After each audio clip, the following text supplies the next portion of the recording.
Sunday, January 30th, 2022. It wasn't much of a blizzard last night or yesterday either.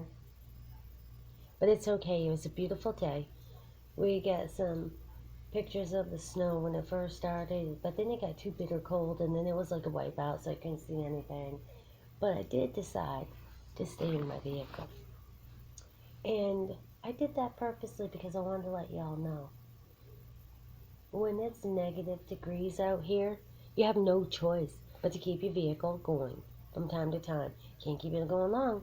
And then make sure that you turn it off, but you keep the fan going until you get all that warm air.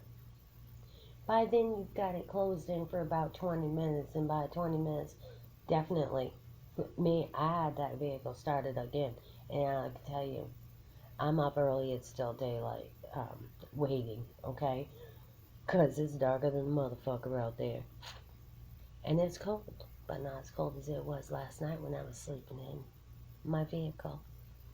I'm out, and I've come back into my room to warm up and tell you people that what's happening out here, you can avoid it. Start learning your rights. Nobody has to be out here. Nobody has to be out here cold. And if you don't have ties, why the fuck are you here anyways? Go enjoy yourself. Put that money, instead of buying cigarettes, put it into gas. I don't care. Get fucking $10 down the road. It's going to be a different scenery. And when you put one foot in front of the other and take initiative to move on, the day gets brighter. You have a change of scenery. You have a change of people. Your attitude changes. And you're going to be able to think better. One thing leads to another. You might find a better place you want to be. You might find somebody that wants to help you if you're willing to help yourself. Now you see, even though my home got burned down, I'm still out here providing. I have the items in my vehicle to set up and cook hot meals for people that are hungry. I don't charge for that. You can't charge to help and to be kind. I have blankets. I have clean clothes. I have food supplies. I have a med kit. I have extra batteries. I have candles. And I have fuel. I also have wood. I have charcoal. And I have a grill. And I have something to cook in. Right there tells you I've got everything that I need to keep my family safe and intact. I even have a place to lay down and get some rest. Now I'm going to be taking my show back on the road real soon. Eeny, meeny, miny, mo. Which direction do I want to go? I don't know. I sure do know, but I'm not going to tell you. I'm like the wind. When it's time to blow, I will go. And like it says in the Bible, stay still, be still during the storm. Get your ass up and moving. You don't sit there and wait for somebody to do it for you, because it's not going to happen. Unless you get that nice, kind person that's willing to give to you knowing that you're a taker. But in order to get from me, you got to give to this land, this country. You have to be a provider in some other way. You can't just take, and think that it's going to be okay, because it's not. Do you ever notice how women and males, I'm out here, I get asked by so many males for help. I get stared at. I get propositioned at motels by the owners. Some people are scared to even look at me because they say I have that look of intimidation. That would be a couple males like Chris Mitchell up at Northeast Kingdom Mental Health Services. He is not masculine anyways, fucking pussy. Anyways, he told myself and my daughter. So if you think myself and my daughter, oh, good Lord, are intimidating separately, and then we were together, it's no wonder they do everything in their power to keep us apart. I'm just saying. Anyhow, Plymouth, Massachusetts is fucking hilarious. That's where the Predator, Homeland Security Supervisor Jeffrey Hare, and his Predator fucking wife, Mary Hare. Yeah, the teacher and the Border Patrol agent that, what?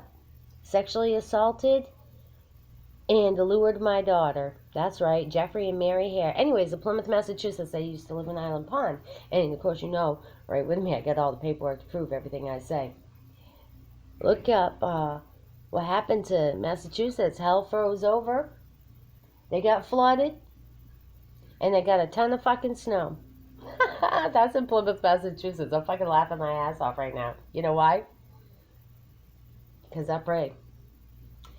And when you surround yourself with my family, and I took my daughter to my family to visit her grandma, and I rode her around our family's land.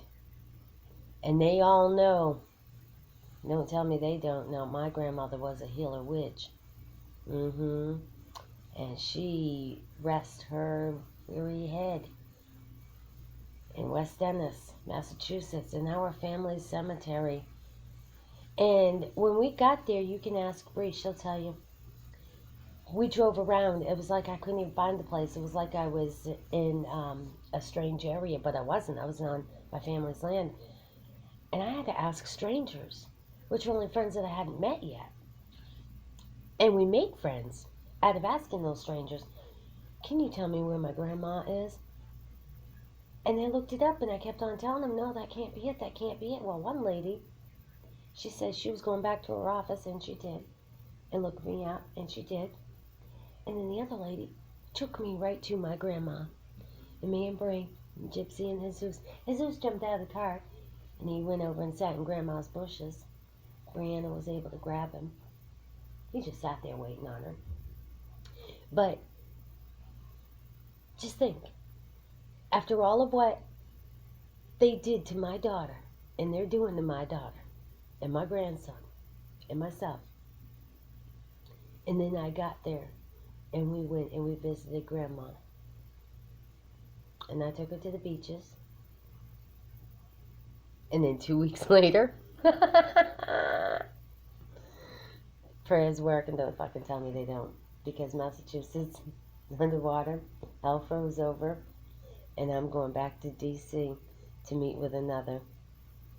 Yeah, that's what's happening. February 4th, so I'm taking the show back on the road just so to let you all know that I went down there, and during the time that I was healing my daughter and bringing my daughter back home so that she could mend and bring Jacoby back into her home, because they took him frivolously and wrongfully. They did us all wrong. And I know you all think that I should give up, but remember, there's a calm before the storm, and I've been quiet. Another storm, and now I gotta roll again. Right back down to Washington, D.C., to Pennsylvania Avenue. Because there's some people that have taken interest in what's going on here, and they've seen the paperwork against T.J. Donovan, the Attorney General from the state of Vermont, the Vermont State Police, and all involved DCF, Human Services, and more. And they've also seen the information on Janet Mills, all of my situations over here. They've seen where the federal court has, dismissed a couple cases, but I'm able to prove that they were frivolously dismissed. One of them's on Jeffrey Keaton. That would be the $3 million one, plus the $68,000 that he originally owed in arrears of back child support. Then he married this woman named Donna. She ain't much of a fucking woman, because she didn't know what she was marrying. She should have done her homework before she got involved, especially when it comes to my daughter. I'm just saying. Anyways, that's what I have for an update, other than it's no longer windy out here. It feels pretty warm outside. I'm going to get all my ducks in a row, cross my T's, dot my I's, and the show will be on the road. And oh boy, it's going to take off because I'm meeting with some podcasters and I'm going to start doing real podcasting. I've fucked around for the past year, just putting shit out there, but now I got to put it in perspective because I have a broadcasting company that's going to put it out on public access TV, and we're going to take it from there. So with that all being said, happy fucking Sunday, man. Have a great day. Stay blessed, ladies.